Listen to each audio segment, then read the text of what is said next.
बिस्मिल्लाहिर्रहमानिर्रहीम। अस्सलाम वालेकुम। नाइन्थ क्लास के कंप्यूटर के ऑनलाइन लेक्चर में आप सबको सुल्तान ट्यूटर की तरफ से वेलकम। कल हम लोगों ने अपना फर्स्ट चैप्टर जो है वो स्टार्ट किया था, जिसके अंदर हम लोगों ने प्रॉब्लम के बारे में पढ़ा था कि एक प्रॉब्लम होती क्या है, और उस प्रॉब्लम्स के हम लोगों ने रिलेटेड चीज़ें पढ़ी थी कि हम लोग एक वेल डिफाइंड प्रॉब्लम किस तरीके से बना सकते हैं। मैंने कल आप लोगों को बताया था कि जब भी आप लोगों को किसी चीज़ में कोई डिफ़िकल्टीज़ आती हैं, मुश्किलात आती हैं, या फिर किसी भी किस्म की हिंड्रेंसेस आती हैं यानी कि रुकावटें आती हैं, तो वो आपके पास एक प्रॉब्लम बना लेती हैं। अब नेक्स्ट जो हमारा टॉपिक है वो है उस प्रॉब्लम को अंडरस्टैंड करना, उस प्रॉब्लम को समझना। क्योंकि किसी भी काम को करने के लिए हमें सबसे पहले उसको समझना पड़ता है, और उसको समझे बगैर हम लोग कोई भी काम नहीं कर सकते, उसका सही तरीके से सोल्यूशन फाइंड नहीं कर सकते। तो सबसे पहले मैं आपके सामने अगर लिखता हूँ तो अंडरस्टैंडिंग अ प्रॉब्लम का मतलब जो होता है एक प्रॉब्लम को अच्छे तरीके से समझना, और उस समझने के बाद उसको क्या करना, सॉल्व करना।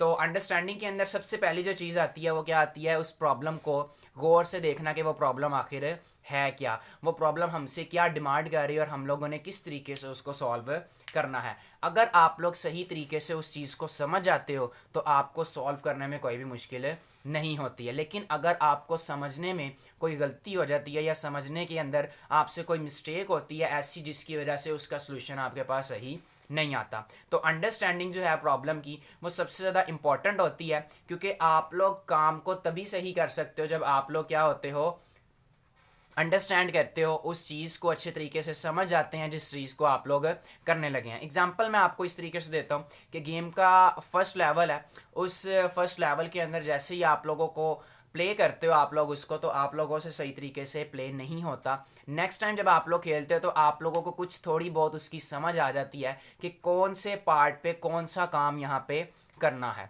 ठीक है, अब आप उसी तरीके से उसको सॉल्व करते हैं, उसी तरीके से उस गेम को प्ले करते हैं कि आपको सर्टेन पार्ट्स के ऊपर जाके पता लगता है कि आपने यहाँ पे क्या एक्शन परफॉर्म करना है, जिसकी वजह से आपकी ये गेम का लेवल या ये वाला एक स्पेसिफिक पार्ट क्लियर होगा। तो अगर मैं प्रॉब्लम की बात करता हूँ तो प्रॉब्लम को अंडरस्टैंड करना, तो एग्जाम्पल मैं आपको इस तरीके से देता हूँ, 2+3 = 6। अब मैंने आपके सामने क्योंकि एक इक्वेशन लिखी है, ये इक्वेशन बिल्कुल गलत है। क्यों गलत है? क्योंकि जो प्लस का ऑपरेटर है वो कभी भी काम करेगा तो उसका आंसर ये 6 कभी भी नहीं होगा। 2 के साथ जब भी हम लोग 3 को प्लस करते हैं तो आंसर उसका बनता है 5। इसको कहते हैं अंडरस्टैंडिंग, कि मैंने समझा। क्या समझा? कि प्लस का ऑपरेटर हमेशा जब भी चीज़ को करेगा तो वो ऐड करेगा। अगर आप लोग देखो तो यहाँ पे 6 आंसर उसी सूरत में आ सकता है जब हम इसको मल्टीप्लाई करेंगे। 2 × 3 = 6। अब ये कहलाता है आपका प्रॉब्लम को अंडरस्टैंड करना, कि आपके पास जो प्रॉब्लम है वो प्रॉब्लम आखिर है क्या। नेक्स्ट आगे चलते हैं। तो एक प्रॉब्लम को अंडरस्टैंड करने के लिए आपको डिफरेंट चीज़ों को स्टडी करना पड़ता है। सबसे पहले आपको ये देखना पड़ता है वो प्रॉब्लम किससे रिलेटेड है। ठीक है, उसके जो रिलेशन और रिलेटेड पार्ट होता है, यानी कि वो किस चीज़ के साथ रिलेटेड है, वो देखना पड़ता है। दूसरा, वो उसकी हैपनिंग क्या है, वो किस वजह से प्रॉब्लम बनी है। दूसरी चीज़ उसकी आ जाती है हैपनिंग। तो जब हम लोग इन दो चीज़ों को आपस में स्टडी करते हैं वो हमारे पास क्या बन जाती है, अंडरस्टैंडिंग का प्रॉब्लम बन जाती है। ठीक है, अब नेक्स्ट आगे चलते हैं हम लोग बुक की तरफ। तो बुक के ऊपर आप लोगों ने किस तरीके से इसको रीड करना है, ये आपके सामने जो है वो बुक आ गई है। और सबसे पहले जो है टॉपिक हम लोग आज जो स्टार्ट करने वाले हैं वो है अंडरस्टैंडिंग आ प्रॉब्लम। अंडरस्टैंडिंग आ प्रॉब्लम आप लोगों ने अपने सामने बुक्स रख लेनी है, और बुक्स के ऊपर अगर आप लोग देखें तो सबसे पहले जो लाइन आपके पास फर्स्ट लाइन आ रही है वो आपके पास आ रही है, it is important to understand the problem before jumping into the solution of the problem. For example, a riddle or a puzzle can be answered only after clear understanding. Example को छोड़ के आप लोगों ने इट इज़ इंपॉर्टेंट से लेके problem तक इसका निशान लगाना है, और इसके बाद आप लोगों ने नेक्स्ट स्टार्ट करना है एग्जाम्पल के बाद। A clear understanding of a problem makes is easier to solve and helps to save money, time and resources. यहाँ तक आप लोगों ने इसका मार्क कर लेना है, ये आपके पास अंडरस्टैंडिंग अ प्रॉब्लम की डेफिनेशन है। ठीक है जी, तो हम लोगों ने जैसे स्टडी किया अभी कि हमारे पास जो अंडरस्टैंडिंग का प्रॉब्लम है वो आपके पास ये इसकी क्लियर डेफिनेशन आ गई है आपके पास बुक के अंदर।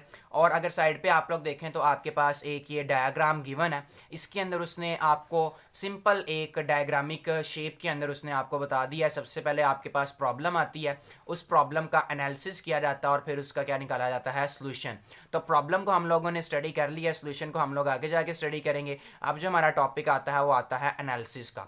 एनालिसिस किसको कहते हैं? एनालिसिस का मतलब होता है आपके पास कि प्रॉब्लम का एक ऐसा स्केच तैयार कर लेना कि वो प्रॉब्लम कब हुई, कहाँ पे हुई, किस वजह से हुई और कैसे हुई और किसकी ज़रिए हुई, वो सारा एक स्केच तैयार कर लेना, यानी कि 5 Ws को स्टडी कर लेना, वो क्या कहलाता है आपके पास, एनालिसिस। अगर उर्दू की इसमें बात की जाए तो प्रॉब्लम का जो तज्जिया होता है, यानी कि मसले का जो तज्जिया होता है, वो क्या कहलाता है, प्रॉब्लम का एनालिसिस। तो एनालिसिस की जो डेफिनेशन है प्रॉब्लम एनालिसिस की, वो आपके पास आपकी बुक की जो है वो ये वाली लाइन यहाँ से स्टार्ट होती है।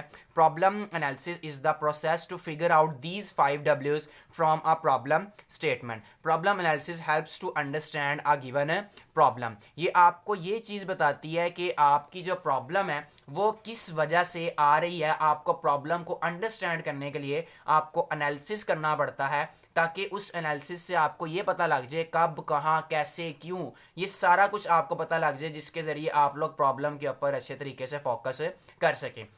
नेक्स्ट अगर आप लोग देखें तो एनालिसिस की डेफिनेशन करने के बाद आप लोगों ने नीचे आना, जहाँ नीचे आपके पास ये 5 वर्ड्स लिखे हुए हैं, what, who, why, when and where. ये 5 Ws हैं। इन 5 Ws को आप लोगों ने डेफिनेशन के साथ इंक्लूड करना है। जो आपके पास एनालिसिस की डेफिनेशन होगी, यहाँ से यहाँ तक आप लोगों ने इसका मार्क करना है। उसके बाद ये 5 Ws के जो नेम्स हैं, उन नेम्स को याद रखना है। उन नेम्स के आगे जो हेडिंग दी हुई है वो इस एग्जाम्पल की उसने दी हुई है, जो हमारे स्मार्ट सिलेबस के अंदर नहीं है।